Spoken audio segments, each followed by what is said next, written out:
مبارک ہو محمد مصطفیٰ تشریف لے آئے۔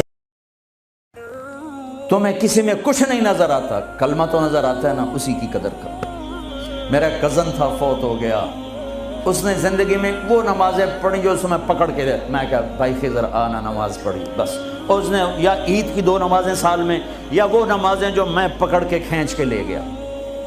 ایک دن اس کی گاڑی میں جا رہا تھا، وہ چلا رہا تھا، میں آگے بڑھا، مجھ سے کہنے لگا طارق میاں میں آج تک قبلے المنہ کر کے تھکیا نہیں، میں نے شرم آتی، میں اس کا منہ دیکھنے لگا، ہر عیب اس کے اندر تھا۔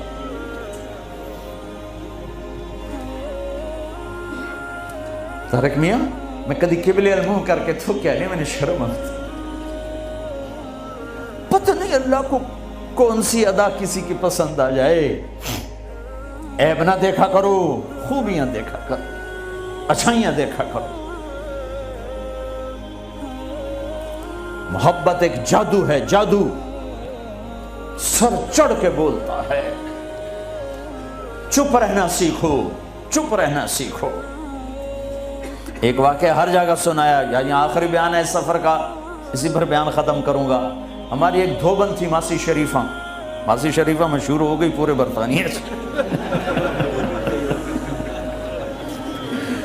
سن 85 میں مری تھی، ہمارے کپڑے دھوتی تھی، تو آگئی میری بہن کے پاس، کہنے لگی بی بی اے میری نوما میرے نال بڑا لڑتی ہیں، لڑتی خود تھی، تو میں نے کوئی تویز دے اس ساریاں میری نوکر بن جاؤں۔ دیکھو ایک بات بتا کے پھر یہ سنا، ساس سسر اور بہو یہ ایک انتہائی پینک پیدا کرنے والا رشتہ بن چکا، اس لیے کہ ساس اور سسر حد سے آگے بڑھے ہوئے ہیں ہمارے معاشرے میں۔ ساس اور سسر کا بہو پہ شرن کوئی حق نہیں، کوئی حق نہیں۔ وہ پہلے سے ذہن بنا کے بیٹھے ہوتے ہیں، پتر دی شادی کرنی سانو کو روٹی تک کھواوے، چاہ تک پواوے۔ میرے ذمہ ہے میں اپنی ماں کے لیے چائے روٹی کا انتظام کروں، میری بیوی کے ذمہ نہیں ہے کہ ان کے لیے کچھ انتظام۔ اگر وہ کرے گی تو اس کی نیکی ہے، احسان ہے، نہیں کرے گی تو مجرم نہیں۔ ساس سسر کیسے حق ادا کرتے ہیں؟ میرے نبی بھی سسر ہیں۔ آپ حضرت فاطمہ کے گھر گئے تو وہ پریشان بیٹھی، آپ نے کہا فاطمہ کیا ہوا؟ کہ میری علی کی لڑائی ہو۔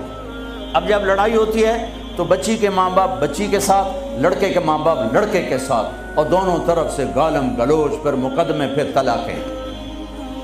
آپ باہر نکلے، علی کدھر ہے؟ کہ باہر نکل گئے۔ آپ نکلے تو مسجد میں سوئے ہوئے تھے، آپ نے ان کو اٹھایا، قم یا ابا تراب۔ یہاں ابو تراب کا آپ کو ٹائٹل ملا۔ حضرت علی فرماتے تھے کل کائنات کے ملنے سے مجھے یہ ٹائٹل زیادہ محبوب ہے، کہ چونکہ اس میں اظہار محبت تھا اور اس میں اشارہ تھا کہ میاں بیوی میں لڑائی ہو جاتی ہے، میں تم پہ ناراض نہیں ہوں، اٹھو۔ ابو تراب لے کر آئے اور گھر میں یوں لیٹ گئے، رائٹ علی کو لٹایا، لیفٹ فاطمہ کو لٹایا۔ حضرت علی کا ہاتھ رکھا اپنی ناف پر، حضرت فاطمہ ہاتھ رکھا حضرت علی پر، پھر اپنا ہاتھ رکھا بیٹی کے ہاتھ پر، پھر فرمایا بولو ہماری صلح ہو گئی۔ تو کہنے لگی ہماری صلح ہو گئی۔ آپ اٹھے بڑے خوش۔ صحابہ نے کہا یا رسول اللہ آج تو بڑے خوش نظر آ رہے ہیں۔ فرمایا علی فاطمہ کی صلح کرا کے آ رہا ہوں۔ یہ ہوتا ہے ساس سسر کا کردار۔ لیکن میں بڑے درد سے کہتا ہوں، ایک عورت جب ماں ہوتی ہے تو انگ انگ سے محبت پھوٹتی ہے، وہی جب ساس بن جاتی ہے تو اس کے ایک ایک بال سے زہر نکلتا ہے۔ ایک مرد جب باپ ہوتا ہے تو شفقت کا پیکر ہوتا ہے، جب وہ سسر بنتا ہے تو ایک ظالم روپ اختیار کر لیتا ہے۔ یہ ہمارے معاشرے کے سلگتے ہوئے دکھ ہیں، ممبر سے کوئی نہیں کہتا، میں کہہ رہا ہوں، یہ میرے دین کا حصہ ہے، میرے تبلیغ کے کام کا یہ حصہ ہے۔ جس نے سارے عالم کا درد اٹھایا وہ تو بیویوں کو خوش کر کے گیا۔ 2 مہینے روٹی نہیں ملی، وہ پھر بھی خوش ہیں۔ اور ہم چلا لگا کے 3 دن لگا کے بیویوں کے لیے زندگی حرام کر دیتے، ماں باپ کی زندگی حرام کر دیتے۔ ہاں ماسی شریفہ آ گئی، بی بی تویز دے، میری نوما میری نوکر بن جا۔ تو 4 اس کے بیٹے تھے، ساری شادی شدہ۔ تو میری بہن نے ایسے نا کاغذ لیا اور اس نا لکھا کے نا اس کو ایسے رول کیا، کماسی شریفہ جس لے تیری لڑائی ہوئے نا تو اے تعویذ ایتھے رکھنا ہے،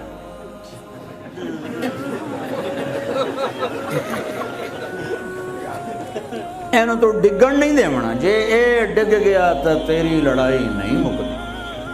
اب ہمارے ہاں تعویذ کی بڑی عقیدت ہے، اور صحیح تعویذ صحیح ہوتا ہے، نمبر دو ہوتا ہے۔ تو جعلی پیر بھی ہیں، جعلی عامل بھی ہیں، سچے پیر بھی ہیں، سچے عامل بھی ہیں۔ تو وہ ایک ہفتے بعد آئے، کبھی بھی تو میں نے کوئی کمال دا تویت دیتا، تویت ساڑی جنگلی، تو میں نے کوئی کمال دا تویت دیتا تعویذ، میری تو ساری لڑائی مک گئی۔ کیوں؟ ماسی شریفاں جی چپ ہو گئی۔ جب لڑائی ہوتی تعویذ یہاں، اب بولے کیسے؟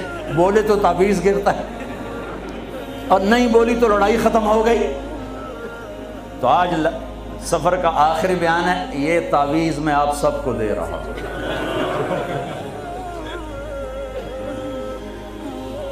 اس کیمرے کے ذریعے سے جو میری آواز جا رہی، ان کو بھی یہ تعویذ دے رہا ہوں، جب لڑائی ہو اے یہاں رکھ لینا،